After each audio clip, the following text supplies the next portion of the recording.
Remember I just said that hemp was experimented with by the automotive companies. Check that out. Audi, BMW, Ford, GM, Chrysler, Honda, Iveco, Lotus,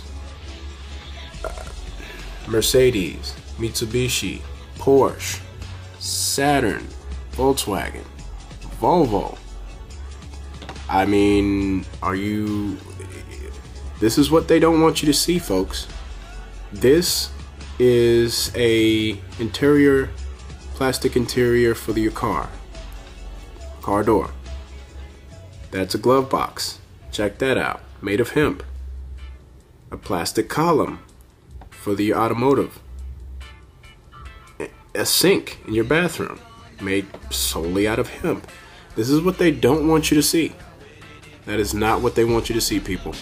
And we're bringing you this, just showing you, because I thought that, hey, this might benefit people. They used to make jewelry out of hemp. Still do to this day. And check that out. Now here we have another chart that just shows some of the countries that involve hemp. We have the biggest one, that's China, France, Chile, Russia, Turkey, Ukraine, Romania, Hungary, Poland. You have Spain and Serbia.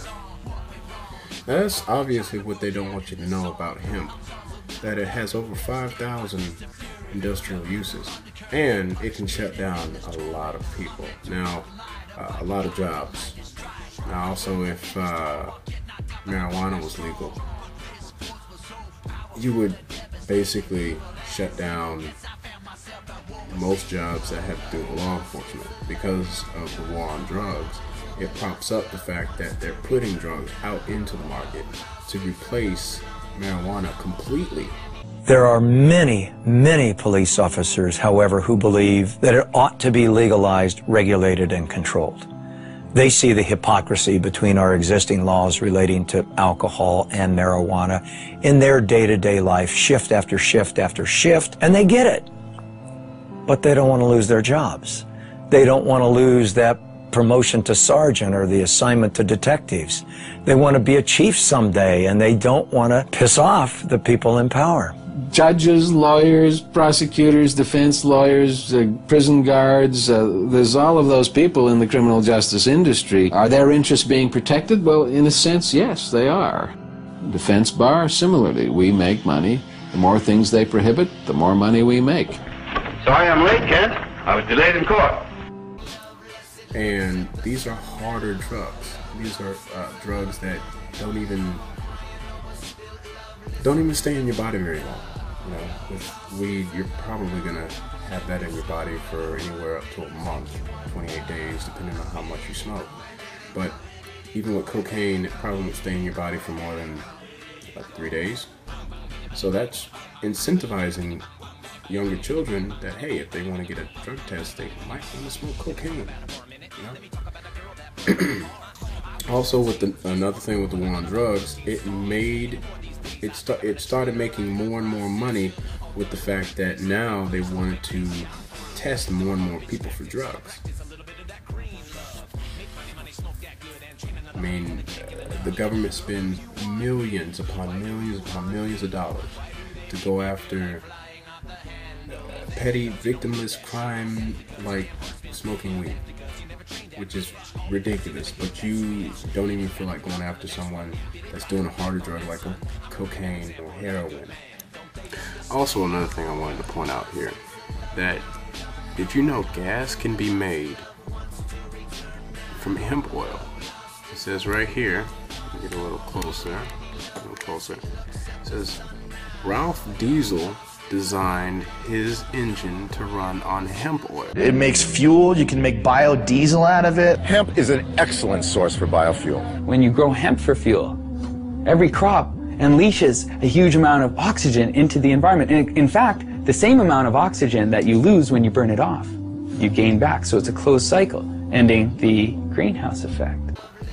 So you literally can make gas out of cannabis oil. No, just hemp oil. I don't want to confuse nobody. It also says here that the construction products such as medium density fiberboard, oriented strand board, and even beams, studs, and posts could be made out of hemp because of the hemp's long fibers. The products will be stronger and or lighter than those made from wood. And also right here it says the products that can be made from hemp number over 25,000. Now I just wanted to bring that to your attention because the fact is, again, this whole thing is a joke. We could either be the sheep, take what the government says without question, and keep going. We can be the arrogant and know that what we're saying about marijuana, oh, it's harmful, oh, it kills your brain cells, when it actually doesn't. 1974, the Heath Tulin study.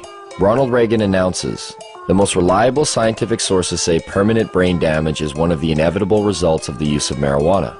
Monkeys pumped full of marijuana, apparently 30 joints a day, had begun to atrophy and die after 90 days. Brain damage was determined after counting the dead brain cells of both monkeys who had been subjected to the marijuana and ones who had not. This study became the foundation of the government, and other special interest groups claim that marijuana kills brain cells.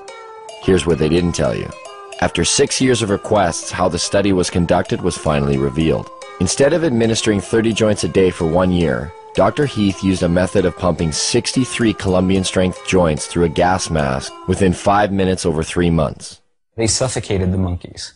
What they did is they put these gas masks basically on their face and they pumped pot into it, but without additional oxygen. So after X amount of time, the brain shut down. Well, if you suffocate, the first thing that's going to happen is your brain cells are going to die with lack of oxygen. So what they did is they suffocated the monkey, showed all these dead brain cells, and then went on to associate it by saying that cannabis use causes your brain cells to die. You know, and just anything, and know you're lying about it, but yet are not willing to admit it. There are things that we have to look up and, do the research. I mean, even in the Bible, Genesis chapter 1, verse 11. I'm going to bring out my Bible here, right here. Let's go to it real quick. Genesis chapter 1, verse 11. Then God said, let the earth cause grass to sprout, seed-bearing plants, and fruit trees according to their kinds, yielding fruit along with seed on the earth. And it was so. And then we have another one, which is Genesis chapter 1, still, verse 29, where it says, then God said, here I have given to you every seed-bearing plant that is on the entire earth, and every tree with seed-bearing fruit. Let them serve as food for you. And that's another one that talks about every seed, every plant, and if you think about it, cannabis is a plant that's grown on the earth with seeds. It is nutrients. It is food for us. Another thing I wanted to point out is, okay, they are saying that now they're coming out with this medicinal marijuana, or this medical marijuana, and basically they're playing a joke on everybody. That's like reverse psychology, because if you realize that marijuana already is a plant that's used for medicinal purposes in the first place, but they say it's a drug that has no medicinal properties, then why would they turn around and say that it's now medical? Even Francis Young, the DEA's own judge, who took medical testimony for over 2 weeks, made this statement. Marijuana, in its natural form, is one of the safest, therapeutically active substances known to man. Yet, despite this, and the ever-mounting number of real-world patient success stories, cannabis remains listed as a Schedule I narcotic. Under that category, marijuana is classified as having no known medical value. And that's where the con comes in. Because now people are thinking that, oh, marijuana and medicinal marijuana are two different things when it's not. I mean, we just gotta wake up and get out of this trance. Also, the thing that really gets me is if you take away this medicinal plant, which is doing wonders for people around the world, I say to you, government, you are breaking God's law. Thou shalt not kill.